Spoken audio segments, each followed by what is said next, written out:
Have you ever noticed how a local political race can suddenly sound like an absolute battle for the fate of the universe?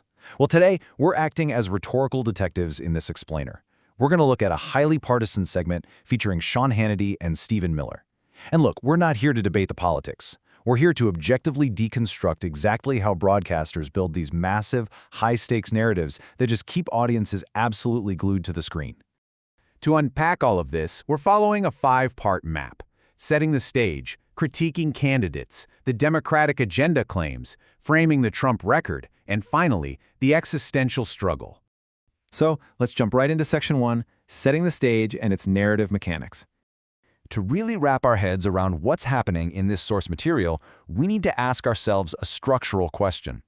How exactly do the host and guest use specific conversational framing to elevate standard local political races into a total battle of absolutes? I mean, in a typical political environment, you might debate tax rates, right? Or maybe zoning laws. But in this broadcast, those localized debates are immediately transformed into something far larger and, honestly, much more dramatic.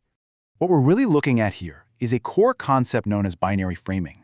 This is a technique consistently used throughout the source transcript, basically to wipe out any gray areas and force you to pick a definitive side. It presents the political landscape as a stark, zero-sum choice between two mutually exclusive alternatives. It's often categorized, either implicitly or explicitly, as pure good versus pure evil. By doing this, the broadcasters create an environment where, well, nuance is just completely stripped away, and it makes you feel like the stakes are incredibly high. Moving on to Section 2, critiquing candidates, where local races get high stakes. Just look at how the host and guest essentially tag team a critique against a Texas political candidate named Talarico. Notice the distinct division of rhetorical labor here. Hannity kind of tees up the critique with these highly personal behavioral allegations, citing things like a vile temper, throwing water bottles, and mentioning the candidate's gender identity. Then Miller immediately jumps in, pivoting to a rapid-fire list of deeply polarizing policy and cultural stances. He claims the candidate is against Christianity, against meat, against oil and gas, and favors men and women's sports. Working together, they paint this rapid, intense portrait designed to make the candidate appear entirely extreme and just completely unpalatable to their audience. Now here is where it gets really interesting. This incredibly inflammatory quote, talking about America deserving 9/11, actually doesn't come from a political candidate at all. It's attributed to a controversial political commentator, Hasan Piker. But the broadcast aggressively uses this quote to attack a Michigan political candidate, El Sayed, by focusing entirely on the association between the candidate and the commentator. Let's break down the exact rhetorical mechanics here, because honestly, it's a masterclass in escalation. Step 1, they establish a link, a friendship or an endorsement between the candidate, El Sayed, and the commentator, Piker. Step 2, they read Piker's most controversial statements out loud. Step 3, Miller then interprets those statements, arguing that saying America deserved 9/11 is literally identical to actively supporting Osama bin Laden. And finally, Step 4, because the candidate associates with the commentator and the commentator allegedly supports bin Laden, Miller concludes that the candidate, and by extension, the entire opposing party that nominated him, embraces an ideology of evil. I mean, we go from a basic political association directly to an accusation of pure evil in just 4 rapid conversational steps. That brings us to Section 3. The Democratic agenda claims, and what's known as the fire hose strategy. Here we see a technique often referred to as a fire hose strategy. Hannity just lists off these sweeping, monumental policy claims in incredibly quick succession. He claims the opposing agenda is to eliminate the Senate entirely, pack the courts, abolish borders, abolish ICE, defund the Department of War, and abolish both prisons and police. By firing off these massive structural changes one after another, bam, bam, bam, the rhetoric is designed to completely overwhelm the listener. It creates the sense of radical, immediate, and frankly dizzying change that supposedly threatens the very foundation of the country. To ground all these massive claims in a localized feeling of failure, the conversation briefly shifts to government schools. Miller jumps in to underscore this alleged government incompetence by throwing out a claim that 50% of students in New York public schools cannot read English.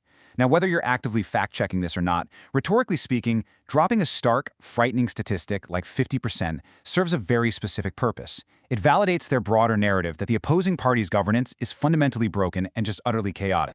Next up is Section 4, framing the Trump record. We call this the us versus them pivot. This direct comparison perfectly mirrors the broadcast's structural hinge. It literally pits the apocalyptic, chaotic claims of one side directly against the utopian, highly orderly claims of the other. Where Side A is framed as abolishing borders and defunding police, Side B is framed as securing the border and achieving the lowest violent crime rates. It's a perfect rhetorical counterbalance, heavily designed to make the choice seem as clear as day and night. And you know, just like the fire hose technique used to critique the opposition, Miller uses a rapid-fire listing strategy for his preferred candidate too. He ensures the viewer hears a continuous, unbroken stream of overwhelmingly positive, absolutist claims. Just listen to the superlatives derived from the source. Largest reduction in murder since 1900, zero illegal immigration, lowest violent crime rates. In this specific rhetorical framing, there are no marginal victories, right? Everything is a historic, unprecedented triumph, protecting families from immediate harm. Finally, let's look at Section 5, the existential struggle, where it becomes a matter of survival. Listen closely to how Miller raises the ultimate political stakes here. He explicitly states, this is a struggle for the survival of America. He argues that the opposing agenda would destroy absolutely everything that 250 years of patriots fought, bled, and died for. So the rhetoric has officially moved way past tax policy or school funding at this point. It is now explicitly framed as a literal life-or-death scenario for the nation itself.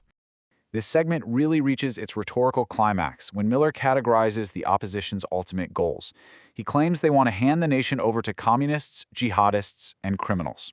By categorizing the opposition as not just misguided but intentionally malicious and actively allied with established enemies of the state, the segment completely removes even the possibility of a good faith policy disagreement from the viewer's mind. Because think about it, you can't exactly negotiate with someone who is actively trying to hand your home over to criminals, right? Which brings us to the ultimate conclusion of the broadcast framing. Miller states flatly that the opposition wants to sell the country to their friends for scraps.